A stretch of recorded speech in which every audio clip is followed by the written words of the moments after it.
Hello students, DElEd second semester. विषय है प्रारंभिक शिक्षा के नवीन प्रयास। इस विषय के अंतर्गत छात्रवृत्ति वितरण एवं अन्य प्रोत्साहन योजनाएं, इस टॉपिक के बारे में आज मैं चर्चा करूंगी। प्राथमिक, माध्यमिक और उच्च शिक्षा विभाग भारतीय विद्यार्थियों की स्कूली और उच्च शिक्षा के लिए छात्रवृत्तियों का वित्त पोषण करता है।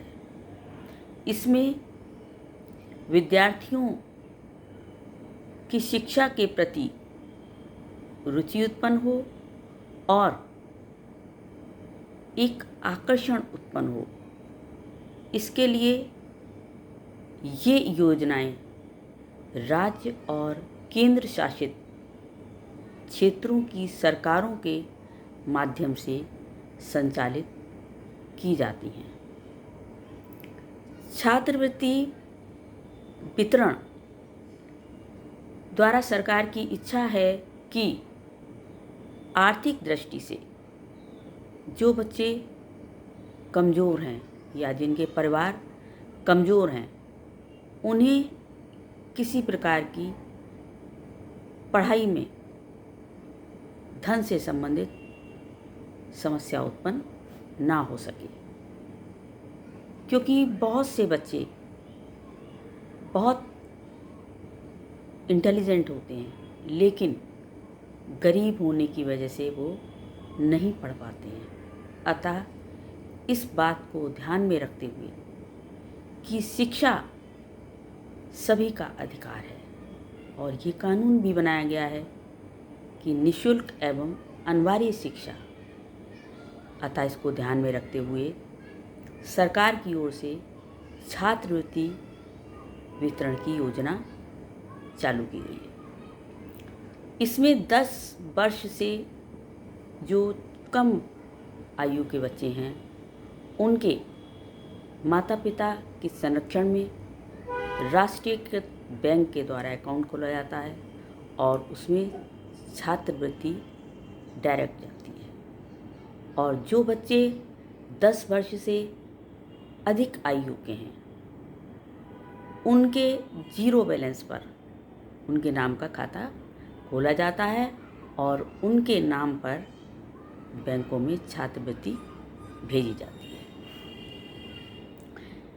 अन्य प्रोत्साहन योजनाएं, इसके अतिरिक्त कुछ अन्य भी योजनाएं हैं, जैसे निःशुल्क पाठ्यपुस्तक वितरण की व्यवस्था।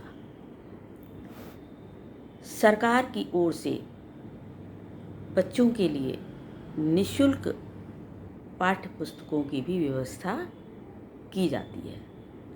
परिषदीय प्राथमिक विद्यालयों तथा उच्च प्राथमिक विद्यालयों में प्रतिवर्ष 1 से 8 कक्षा के समस्त बच्चों के लिए निःशुल्क पाठ्यपुस्तकें उपलब्ध कराई जाती हैं। कक्षा 1 से 8 तक अध्ययनरत सभी बालिकाओं, अनुसूचित जाति, अनुसूचित जनजाति, सभी के बच्चों को निःशुल्क पाठ्यपुस्तकें उपलब्ध कराई जाती हैं और ये सर्व शिक्षा अभियान के अंतर्गत भी कराई जाती हैं, क्योंकि सर्व शिक्षा अभियान केंद्र सरकार का विषय है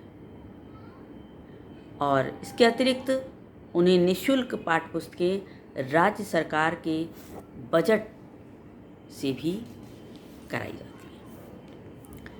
इसके बाद निःशुल्क यूनिफॉर्म वितरण व्यवस्था।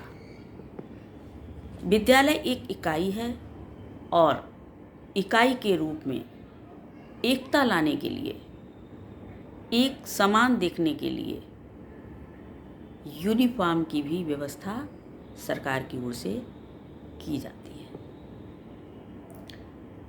इसको ध्यान में रखते हुए बेसिक शिक्षा परिषदीय प्राथमिक, उच्च प्राथमिक विद्यालयों एवं अशासकीय सहायता प्राप्त उच्च प्राथमिक विद्यालयों में अध्ययनरत बालकों के प्रति 2 सेट निःशुल्क प्रति बालक 2 सेट निःशुल्क यूनिफॉर्म या गणवेश उपलब्ध कराए जाने की व्यवस्था है, ताकि किसी प्रकार की ऊंच नीच की भावना बच्चों के मन में विकसित ना हो सके। इस बात का सरकार की ओर से पूरा ध्यान रखते हुए ये व्यवस्था की जाती है। धन्यवाद।